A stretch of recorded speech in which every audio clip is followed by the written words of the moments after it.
பார்த்துங்கிற எல்லாருக்கும் வணக்கங்கண்ணா. இதை வச்சு உங்களுக்கு புரிஞ்சிருக்குங்கண்ணா. இன்னைக்கு என்ன வீடியோ பண்ண போகிற சொல்லிட்டு பார்த்தீங்கன்னா, விஜய் 61st மூவியோட எங்களுக்கு தெரிஞ்ச டீட்டெயில்ஸ், அந்த படத்தில் யார் யாரெல்லாம் நடிக்கிறாங்க அதை பற்றி தான் இன்றைக்கி வந்து உங்கள் கூட ஷேர் பண்ண போகிறோம். ஓகே, அதை பற்றி நம்ம இப்போ பார்க்கலாம். இந்த படத்தோட டேரக்டர் யாருன்னு பார்த்தீங்கன்னா, ஆல்ரெடி தெரின்னு ஒரு பிளாக் பஸ்டர் ஹிட்டை கொடுத்த அட்லி தான்.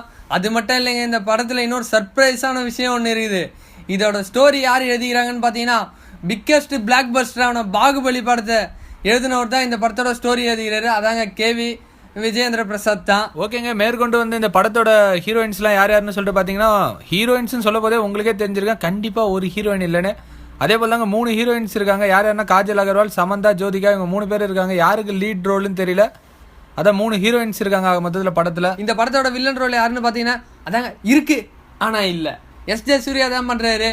அதுக்கடுத்து பார்த்தீங்கன்னா கட்டப்பா, சத்யராஜ், கோவை சர்லா மேடம் அவங்களாம் நடிச்சுக்கிறாங்க. மேற்கொண்டு இந்த படத்தில் வந்து காமெடி ரோல் யார் பண்ணுறாங்கன்னு சொல்லிட்டு பார்த்தீங்கன்னா, சத்யன். இவர் ஆல்ரெடி வந்து விஜய் கூட வந்து நடிச்சுக்கிறாரு துப்பாக்கி படத்தில். அந்த காம்போவே சூப்பராக இருந்துச்சு. அதுக்கடுத்து இந்த காமெடியில் வந்து ஒரு லெஜெண்ட் வந்துக்கிறாங்கன்றாங்க. அது யாரா இருக்கும்? நம்ம பைக்கே பேலு வடி வேலு. இவர் ஆல்ரெடிங்க போக்கிரியில் ஆரம்பிச்சு காவலன் வரையும் விஜய் கூட கொடுத்த காம்போஸ் எல்லாமே செம்மையா இருந்துச்சு. காமெடிலாம் பர்ஃபெக்டா ஒர்க் ஆயிருந்துச்சு. ஸோ அதே போல் தான் இந்த படமும் சூப்பராக இருக்குன்னு நாங்கள் எதிர்பார்க்குறோம். கன்ஃபார்மாக இது நல்லா தான் இருக்கும் படம். இதுல எந்த ஒரு டவுட்டும் இல்லை. அதுவும் இல்லாத தெரிய எடுத்த அட்லி வேற எடுத்துக்கிறாரு. கண்டிப்பா ஒரு சூப்பரா இருக்கும் படம். இந்த படத்துக்கு யார் ப்ரொடியூஸ் பண்றாங்கன்னு சொல்லிட்டு பாத்தீங்கன்னா, ஸ்ரீ தேனண்டல் ஃபிலிம்ஸ். அதுக்கடுத்து மியூசிக் யாருன்னு சொல்லிட்டு பாத்தீங்கன்னா, நம்ம இசைப்பேல் ஏஆர் ரகுமான் பண்றாரு. அதுக்கடுத்து இந்த படத்தோட சிஜி பாத்தீங்கன்னா ஜி.கே. விஷ்ணு பண்றாரு. எடிட்டர் வந்து ஆண்டனி ரூபன் பண்றாரு. ஆர்ட் டைரக்ஷன் யாருன்னு பாத்தீங்கன்னா நம்ம முத்துராஜ் பண்றாரு. இந்த படத்தோட ஃபர்ஸ்ட் ஷெட்யூல் வந்து பாத்தீங்கன்னா சென்னையில ஷூட் பண்றாங்க. செகண்ட் ஷெட்யூல் வந்து பாத்தீங்கன்னா யூஎஸ்ல ஷூட் பண்றாங்க. வார்னர் பிரதர்ஸ்ன்ற ஸ்டுடியோல வந்து ஷூட் பண்றாங்க.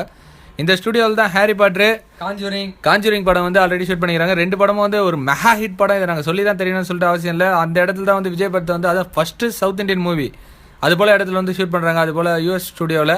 இதுவே வந்து நம்மளுக்கு பெருமை தான். ஓகேங்க, இந்த வீடியோ பிடிச்சிருந்தா லைக் பண்ணுங்க, கமெண்ட் பண்ணுங்க, ஷேர் பண்ணுங்க. அத்துடன் உங்களிடம் இருந்து விடைபெறுவது உங்கள் பிரபு மற்றும் மகேந்திரன். ஓகேங்க, பாய்ங்க எல்லாருக்கும்.